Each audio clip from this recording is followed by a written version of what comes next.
nuestra salvación, por ejemplo, yo soy perdonado, así como ustedes somos perdonados, no porque ahora somos buenos, ¿no ve? Amén. Amén. Somos perdonados por la obra que hizo Jesucristo. Y precisamente Él nos perdona, no porque somos buenos, sino para que seamos buenos. Nos perdona porque somos malos, pero después de perdonarnos, en la obra de Cristo no solamente queda en eso que hizo en la cruz, ¿no? Lo que nos trae perdón es que el castigo que merecíamos nosotros, Jesucristo lo cargó en la cruz, ¿no? Por eso su muerte fue tan tremenda, ¿no? Su muerte fue tan terrible, todos conocen. Si algunos han visto algo parecido en la película, por ejemplo, de Mel Gibson, ¿verdad? La pasión, ha sido terrible su sufrimiento de Cristo. ¿Por qué tan fuerte? Porque Él iba a pagar por los peores pecadores de este mundo. No importa si ellos han hecho todo el mal, pero Dios no nos perdona para que después otra vez volvamos a hacer lo mismo. Amén. O sea, Él nos perdona para ayudarnos a ser transformados. Amén. Él nos perdona porque después de perdonar ya se quita la deuda, pero ahora hay un nuevo, ¿cómo podemos decir? Hay una nueva manera de vivir que Él nos quiere ayudar a que nosotros tengamos esa nueva vida. Amén. Sí. Tan concentrado en esto que le den el micrófono. Amén. Es esa nueva vida de Dios, el propósito de Dios. Amén. Entonces, estábamos mirando, ¿no?, el domingo pasado cómo es que nosotros, por su gracia, no somos perdonados, somos transformados. Y la pregunta que yo me hacía, y creo que necesitamos nosotros hacernos, miren, la justificación, recuerdan que hemos visto en Romanos que Él nos justificó. Eso es algo perteneciente al pasado. Cuando usted recibe a Cristo, cuando usted le pide perdón de sus pecados y le invita a entrar en su corazón, Él viene y lo justifica y lo perdona todos los pecados pasados. Amén. Y eso ya lo hizo, y Él murió por todos los pecados del mundo, dice, pasados, presentes, hasta futuros, porque su muerte alcanza todo eso. Pero recuerda que habíamos dicho que a pesar de que Él murió por todos los pecados de todos los pecadores de todo el mundo y de todas las épocas, no todos han recibido ese perdón de pecados. ¿Quiénes han recibido el perdón de los pecados? De entre todo el mundo, los que creen en Él, los que hemos aplicado ese perdón a nuestras vidas. Amén. Los que le recibimos a Cristo, hemos recibido el beneficio. Los que no reciben ese beneficio. Por eso se predica el Evangelio, para que todas las personas entiendan que pueden recibir el beneficio del perdón de sus pecados, el beneficio de la ayuda del Señor para tener una vida nueva. Y entonces ya Él ese perdón de sus pecados ya lo compró. Ya no tiene que volver a hacerlo, ¿verdad? En el libro de Hebreos dice que Él murió una sola vez y para siempre.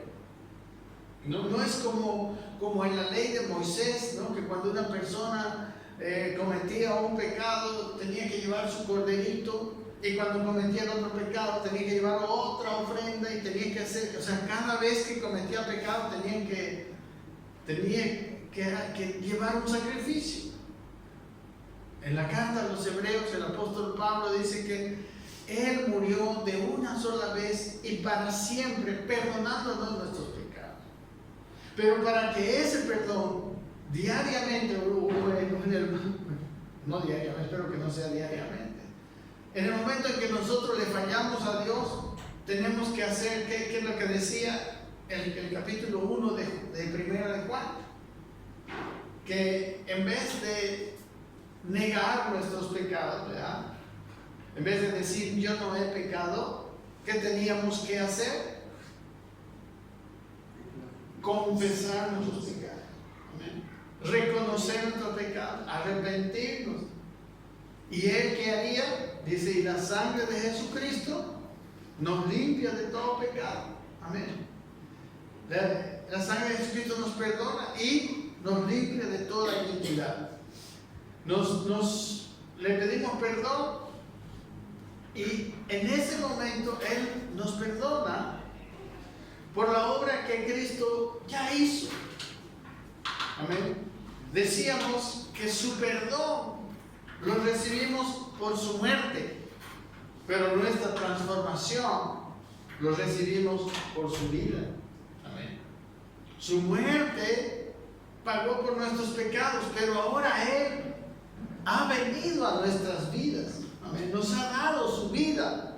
O sea, ha plantado en nosotros aquella vida que tenía Adán al comienzo. Aquella vida que Dios le dio cuando sopló en él el aliento de vida, dice, y le dijo, lo hizo a su imagen y a su semejanza. Entonces dentro de nosotros hay una nueva vida. Amén. Por eso fuimos perdonados, fuimos justificados por su muerte, pero ahora dice el libro de Romanos, ahora somos salvos por su vida. Es su vida en nosotros. Amén. Lo que ahora está haciendo. Ahora, ¿qué es lo que Dios quiere hacer hoy? Amén. Ya hizo la obra de morir en la cruz. Y ahora, ¿cómo nos ve a nosotros? ¿Qué propósito tiene Él con el mundo entero? Especialmente ahora vamos a hablar de aquellos que fuimos salvos.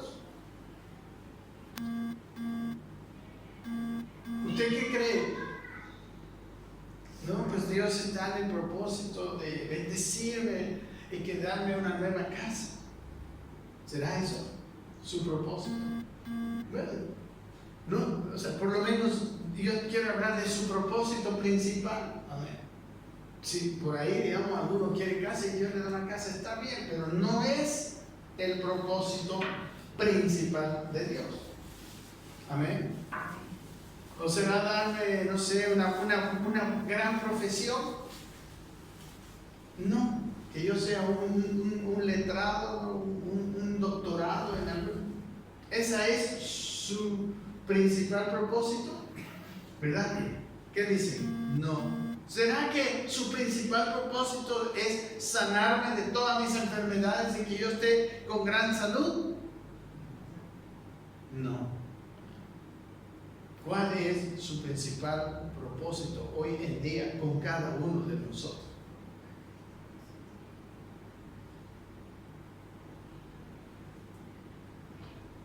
¿Qué dice?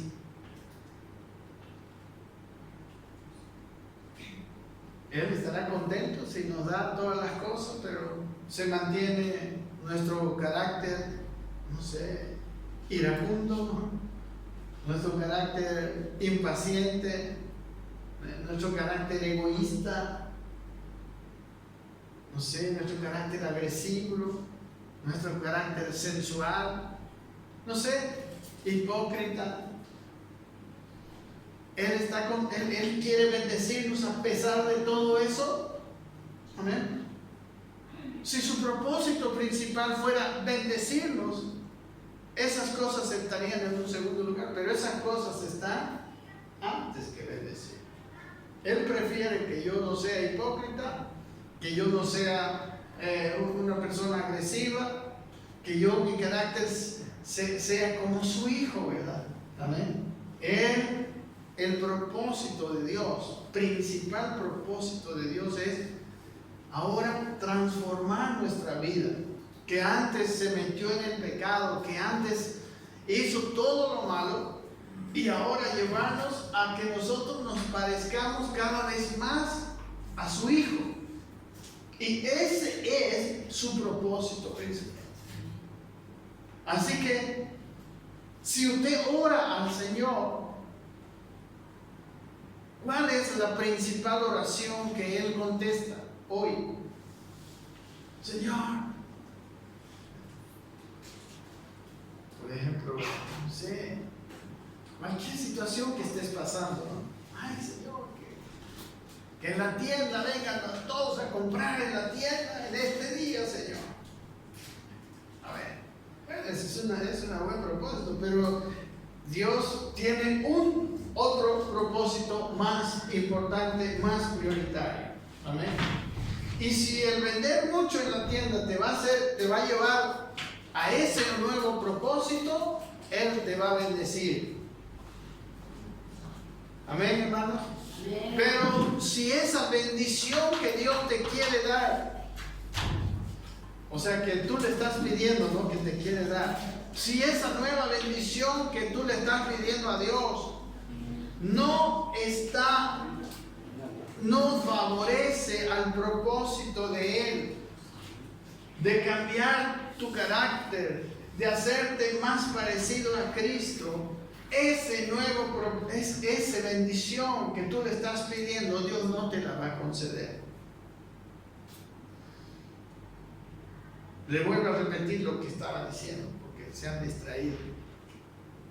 El propósito principal de Dios es que nuestras personas nos hagamos más parecidos a Cristo, ¿verdad? Menos pecadores, podemos decir, menos cometedores de todos los errores que hemos cometido antes en la vida. Amén. Ese es el propósito principal del Señor. Amén. Él quiere, Él ya hizo algo en la cruz, y eso que hizo en la cruz es para siempre. El perdón de nuestros pecados está conquistado y solamente nosotros tenemos que aplicarlo. Eso está ya hecho. Jesucristo no va a volver nunca más a sufrir en la cruz, porque fue una sola vez y para siempre. Él ahora no está ocupado en eso. Amén. Ni tampoco quiere que nosotros estemos ocupados en eso. Nosotros no vamos a sufrir como si hubiera faltado algún sufrimiento para perdonar nuestros pecados. No, su obra fue total y completa.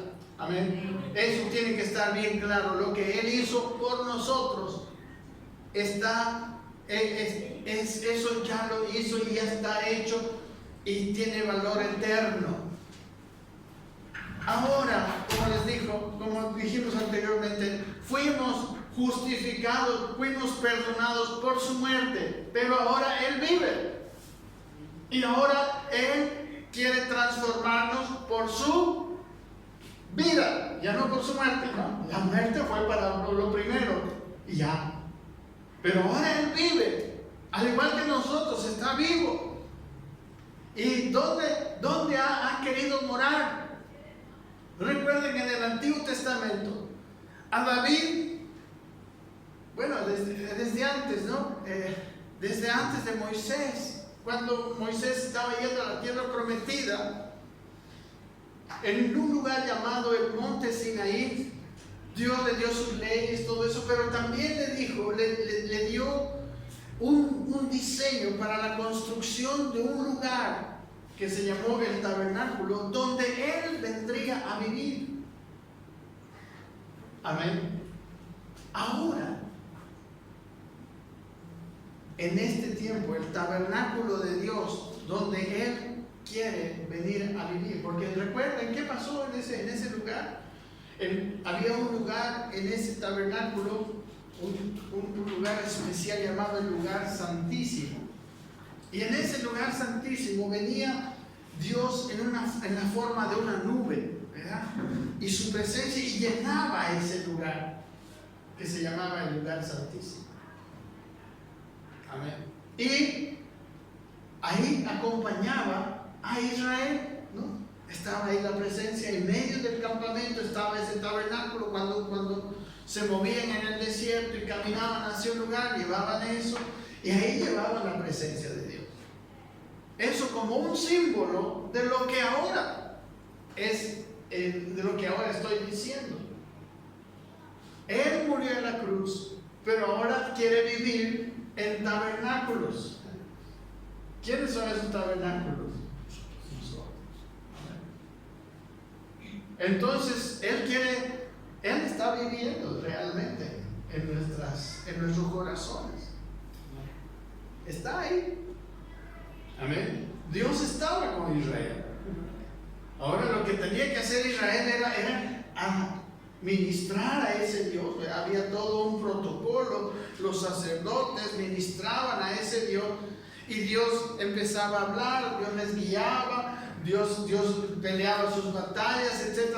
Dios empezó a tomar su lugar, que es también un símbolo de lo que hoy en día el Señor Jesucristo quiere hacer con nosotros. Quiere vivir la vida con nosotros, quiere guiar nuestras vidas, quiere transformar nuestras vidas, y está ahí en ese tabernáculo que somos tú y yo. Amén. Hoy en día hay religiones llamadas cristianas donde parece que Cristo no está vivo, donde parece que Cristo simplemente nos dejó una Biblia, una carta, y sí que nos dejó la carta, pero esa carta no es lo principal que nos dejó. Lo principal que nos dio ahora es su propia vida dentro de nosotros. Amén. Y como les digo, Él tiene un propósito que nosotros no podemos ignorar. No es su propósito bendecirnos económicamente. No es su propósito sanarnos nuestras enfermedades. Estoy hablando que no es su propósito principal. Amén. Estas otras cosas serían propósitos secundarios. Amén. Claro, Él nos ama. Él quisiera que nunca suframos. Él quisiera que siempre tengamos todo. Pero muchas veces cuando tenemos todo, su propósito, que es transformarnos a la imagen de su Hijo, ese su propósito se empieza a atrasar. Porque las cosas que tenemos empezamos nosotros a darle tanta importancia que nos olvidamos de Él y nos olvidamos cuál es su propósito. Amén. En la vida, nosotros necesitamos entender que cuando le oramos a Dios, le pedimos a Dios, Él tiene un propósito más importante. Y es que nosotros nos parezcamos a su Hijo Jesucristo. Porque la iglesia del Señor, el diseño divino para la iglesia, en general las iglesias, la iglesia de Él, es que el mundo, al vernos a nosotros, vea a Cristo. Amén. Ese es su propósito. Le conozca a Dios de una manera indirecta, a través de la iglesia. Por eso le digo que la iglesia es su cuerpo. Amén. Y por eso Él quiere cambiar nuestras vidas. Por eso Él quiere que nos parezcamos a Cristo. Porque mientras más parecidos a Cristo, más de Él va a conocer el mundo. Amén. ¿Me entiende, mi querido hermano, hermana? Entonces, si algo usted le va a pedir a Dios que Él quiere responder, es: Señor, hazme más parecido a Cristo. En primera de Juan, en el capítulo 5, dice que si nosotros queremos, lo voy a poner aquí, primera de Juan, capítulo 5.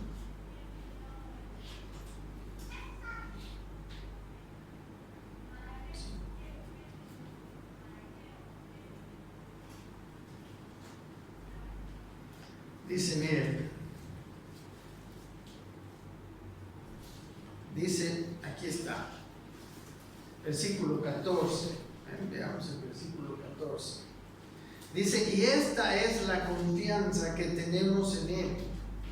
Escuche bien, que si pedimos alguna cosa conforme a su voluntad, ¿qué pasa? Él nos oye. Y el versículo siguiente dice, y si sabemos que Él nos oye,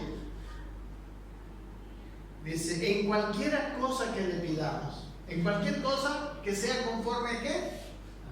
A su voluntad. ¿Sí? Eso dice en el versículo anterior. Y si sabemos que Él nos oye en algo que le pedimos, dice, sabemos, dice, que tenemos las peticiones que le hayamos hecho. Amén. O sea, si Dios quiere hacer algo y yo le pido eso que Él quiere hacer, entonces Él me lo va a conceder. Amén. Sí, puede entender lo que dicen estos dos versículos. Eso que digo yo, eso es lo que dice. Que si alguien le pide algo, no conforme a mi voluntad, sino conforme a su voluntad, Él lo hace. Amén. Y es interesante. Por eso es importante la oración, porque Dios está esperando que nosotros le pidamos lo que Él quiere hacer. Por eso, hermanos, la oración intercesora primero tiene que entender cuál es su voluntad para después pedirse. Porque si se la pedimos, Él la va a hacer.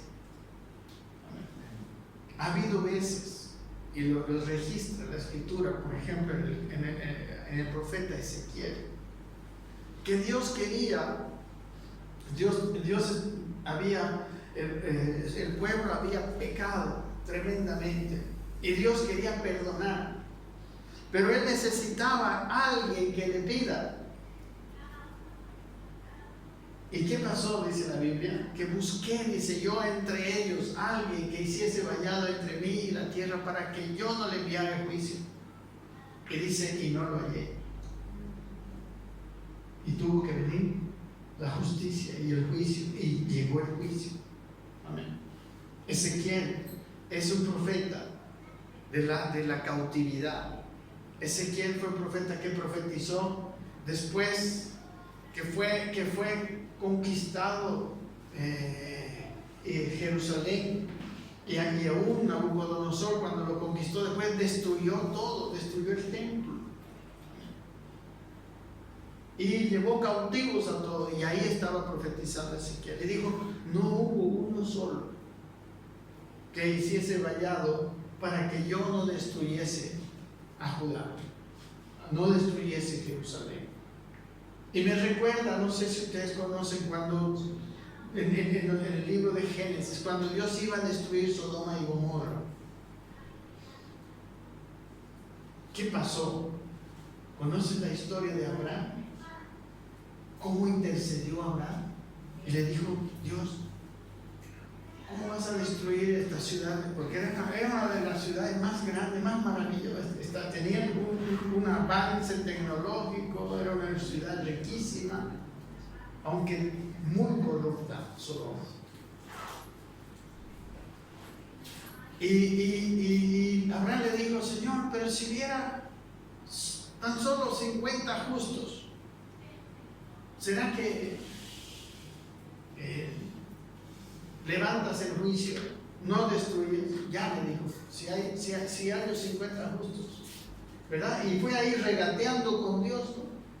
Hasta que llegó y le dijo, ¿y si solo hubiera 10 justos? Y Dios le dijo, ya, no voy a destruir la ciudad por 10 justos. Dios necesita nuestra intercesión, pero nuestra intercesión debe ser conforme a su voluntad.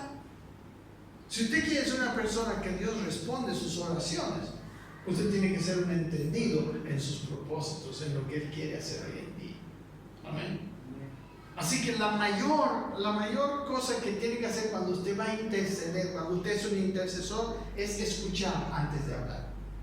Es entender lo que Dios quiere hacer. Aquí dice que si nosotros pedimos alguna cosa conforme a su voluntad, Él nos oye. Entonces, conectando esto que digo con lo que estábamos hablando al comienzo, Él quiere que nosotros nos parezcamos a Cristo. Entonces la mayor oración que siempre va a contestar Dios, ¿cuál es?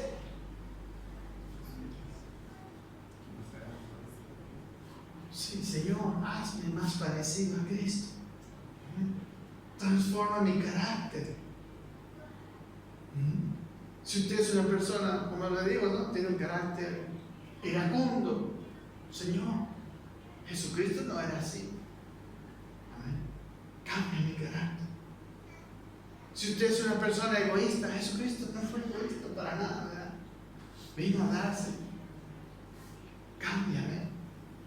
Esa es la principal oración. Él lo va a hacer, hermano, y con mucho agrado el Señor va a hacer eso. Él conquistará esas oraciones. Ahora, por eso yo les preguntaba desde el comienzo, ¿en qué está ocupado Dios hoy en día? Y yo creo que la principal ocupación de Dios es purificar su iglesia. Es que su iglesia ahora se parezca más a Cristo, que en los suyos seamos transformados para que porque Él quiere transformar toda la humanidad. Amén.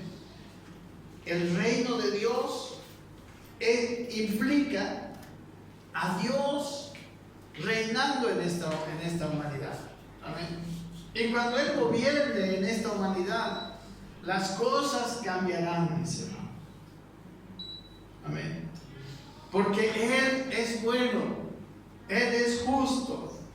Las cosas serán transformadas. Y Él hoy, en este tiempo, tiene como propósito usar la iglesia. Al final de cuentas, la iglesia será la que tiene autoridad en este mundo y serán transformadas las cosas. Y a mí me encanta el capítulo 19 del libro de los Hechos de los Apóstoles, donde la iglesia cambia una sociedad, cambia la sociedad de una de las capitales más importantes del Imperio Romano, que era la ciudad de Éfeso, la capital de la provincia romana de Asia. Y Pablo, que llega ahí, y en 2 años y medio, él cambia todas las cosas ahí. Como ustedes ven ahí, la gente escucha el evangelio. Ahí los brujos se ve que agarran los libros de magia, o sea, empiezan a convertirse, ¿no? La gente que hace maldad, ¿no?, que ahora vemos que hacen los trabajos para que esta otra persona se muera, tantas cosas que hacen los brujos, que hacían en aquel tiempo. Ellos voluntariamente, oyendo el evangelio, viendo a Cristo en la iglesia, viendo cómo el poder a lo que ellos invocaban no es el verdadero poder de Dios, porque saben que hay muchos brujos que están teniendo sed de algo más grande, pero están equivocados, están yendo por la oscuridad. Y me imagino que muchos de ellos vieron su realidad y llevaron sus libros de magia y los quemaron. O sea, esa sociedad fue influida. Usted lea ese capítulo maravilloso. Y ese es el plan que Dios tiene hoy. Amén. Para este mundo, para la iglesia, para todos. Pero ¿qué está pasando? Nosotros estamos ocupados en otros planes secundarios. Nosotros estamos viviendo para otras cosas y no para el propósito principal. Por tanto, nuestro conocimiento de Dios o de su poder o cómo Él viene a ayudarnos es muy escaso. Amén. Las oraciones nuestras están escasamente contestadas porque estamos pidiendo algo que no es su voluntad principal. Amén. Estamos en ocupaciones que no son las que Él quiere que estemos. Amén. Hay un propósito medular, principal, por el cual se rigen todas las demás acciones. Es más, hermanos, si a nosotros, si para que nosotros seamos más como Cristo, tenemos que sufrir, a Dios no le tiembla la mano y nos hace sufrir. Porque Él tiene un propósito principal. Amén. Yo sé, la Biblia dice en Jeremías 3:33, dice que Jehová no aflige voluntariamente a los hijos de los hombres. Él nos ama, Él no quisiera incomodarnos, no quisiera que tengamos sufrimiento, pero ¿sabe qué? Muchas veces Él sabe que es necesario el sufrimiento para transformarnos. Y eso es una verdad en el Nuevo Testamento. El sufrimiento muchas veces es muy bueno y muy necesario. Lo que no es que no es agradable. Amén. Es bueno y necesario, pero no es agradable. Pero si es necesario y es bueno, Dios lo traerá, Dios lo mandará. Amén. Sí, yo se lo aseguro. Si a su propio hijo lo dejó, si a su propio hijo lo dejó morir en la cruz, hermanos. Amén. Si Dios hubiera amado, algunos decimos, no, ay Señor, no me amas. ¿Por qué me pasan a mí estas cosas? ¿Por qué tengo tantas contrariedades en mi vida? ¿Por qué todo no lo solucionas y vivo una vida, no sé, de hotel 5 estrellas? Porque ¿saben por qué? Porque el propósito de Dios no es agradarte. O sea, es un propósito secundario porque te ama, pero no es el propósito principal. Y si es necesario que no nos agrade, ¿qué va a hacer Dios? Nos va a traer sufrimiento. Si es necesario que yo sufra para cambiar mi carácter, me va a traer sufrimiento, mis hermanos. Y ¿saben qué? Tristemente, nosotros tenemos muchas mañas del pasado. Y esas mañas del pasado, la única manera de que Él quitárnoslas es a través de tribulaciones. Amén. O sea que yo no puedo decir, ay Señor, es tan malo, algunos hasta le dicen tan malo, ¿por qué es tan malo? Y me haces pasar por esto. No es que es malo. Es que Él quiere hacerte como su hijo. Él quiere dar sentido a tu vida. Amén. Y a veces no hay otra manera. Yo les quiero decir que yo viví, y Dios, yo no sé por qué Dios me respetó mi oración. Yo, cuando teníamos un año, un poquito más de cristiano, oré una vez así al Señor y le dije, Señor, le dije, Dios, yo quiero aprender todo, quiero ser como tu hijo, pero todo de a buenas, le dije. Así como cuando yo voy a la universidad y aprendo y todo es estudio nomás, así quiero la vida cristiana. Yo no quiero sufrir, yo voy a hacer lo más posible, todo lo que me mande voy a hacer. Amén. Y le pedí, Señor, yo no quiero sufrir. Y miren, muchos años después, yo me encontré ya pastor y todo, en una condición donde yo no estaba satisfecho conmigo mismo, con mi vida, con la vida de la iglesia que pastoreaba, con la obra que yo estaba. Y yo le pedí al Señor, ¿qué está pasando, Señor? Yo sé que tú eres real, yo sé que tu evangelio es poderoso, pero ¿por qué no cambia, mis hermanos? ¿Por qué no cambio yo? Estaba así muy mal, muy preocupado. Y lo que Dios puso en mi corazón que yo estoy seguro, yo lo creo. Y me dijo, es que tú me has pedido que no te dé sufrimiento. Y sabe que cuando entendí eso, le dije, Señor, yo ya no quiero seguir así. Si es necesario, mándame lo que tú creas conveniente.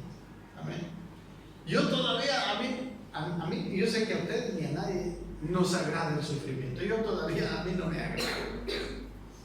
Pero si no hay otra, bueno, pues ni modo. Que venga, le dije. Oré así, hermano.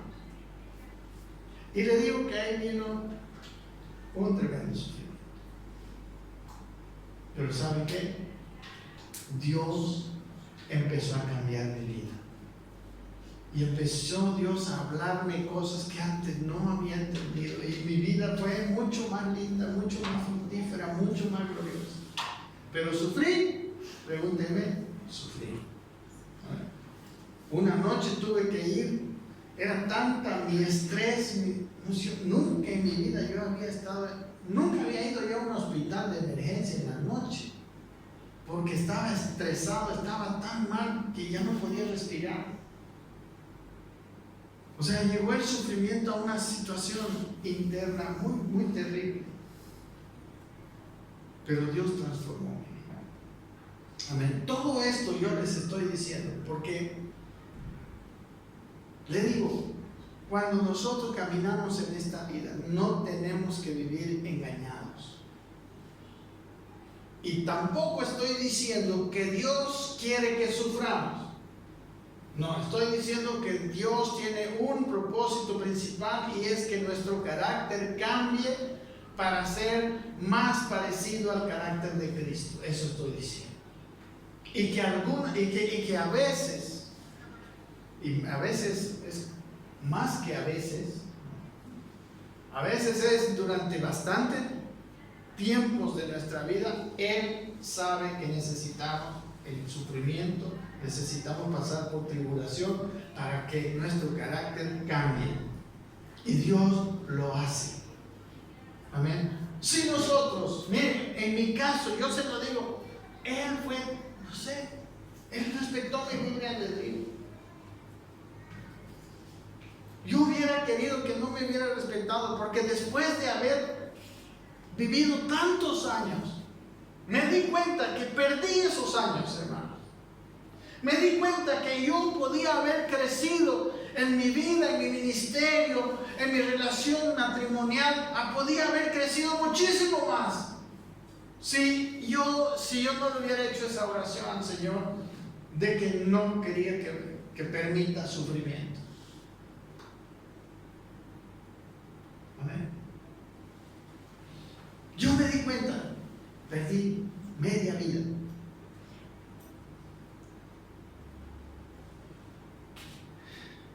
¿Y saben qué? Si nosotros no cumplimos ese propósito de Dios en esta vida, nuestra vida es una pérdida. No sirve. No sirve. De hecho, usted conoce la parábola, por ejemplo, la parábola de los talentos. Dios espera fruto de nosotros. En la parábola de los talentos, lo que reprocha a esa persona que le dio un talento, conoce, ¿verdad? ¿Qué fue? Siervo malo y negligente. No hiciste producir mi talento. ¿Y sabe cuál es el talento que Él puso en nosotros? La vida de su Hijo. Y con la vida de su Hijo puso dones, puso capacidades, puso recursos, puso tiempo. Todo eso está ahí invertido. Y si yo vivo solamente para otros propósitos, Dios no está contento, hermanos. Porque Dios tiene un propósito, porque sabe que ese es el mejor propósito. Realmente es el propósito clave de la vida. Y es el propósito, aunque parezca lo contrario, el único propósito que nos va a dar felicidad a nosotros mismos, que nos va a dar sentido a nuestras vidas, que nos va a traer paz en nuestra vida. Es el propósito de que Cristo sea formado en nosotros. Cuando eso empieza a funcionar, nosotros empezaremos a ser usados por Dios. Porque Dios, hermanos, no usa instrumentos sucios. Es como un médico. Cuando él tiene que cortar, ¿verdad? Los cirujanos. Preguntémosle al pastor Marcelo, a ver si puede hacerlo con un bisturí que no está bien esterilizado. Amén. No. Él nos empieza a usar, hermanos. Escúchenme bien. Él, porque a veces nosotros pensamos que Él nos usa y no es así. Pero cuando Él verdaderamente nos usa, es cuando Él ya hizo una obra en nosotros. Amén. Hizo algo. Y en la medida en que Él hace, el uso que Él nos va, o sea, el uso que vamos a tener en nuestra vida, mientras más grande la obra que Él quiere hacer, más va a trabajar dentro de nosotros. Amén. No es lo mismo tener un cuchillo limpio para cortar carne, ¿verdad?, que tener un bisturí para hacer una operación. Amén. El nivel de limpieza, el nivel de afilamiento, podemos decir, de ese cuchillo son diferentes.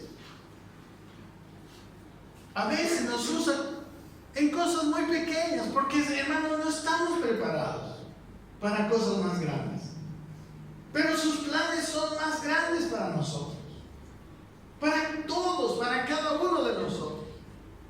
Pero ahí nosotros estamos pensando, no, Señor, yo voy a ser feliz porque voy a tener mucha plata. Yo voy a ser feliz porque voy a, no sé, siempre voy a estar saludable, voy a tener un cuerpo, por eso hago ejercicio, como bien. No, hermanos, no, esa no es la verdadera felicidad. Y si usted quiere saber cómo ser feliz, lea las bienaventuranzas de Mateo capítulo 5. Porque ahí dice cómo ser feliz. Amén. Y hermanos, por eso muchas veces Dios quiere hacer. Ahora vamos a entrar a ver algunos pasajes donde en lo que yo les he dicho está. Vamos a Santiago 1. Ustedes lo conocen ese, pero a mí me gusta porque es uno de los más claros.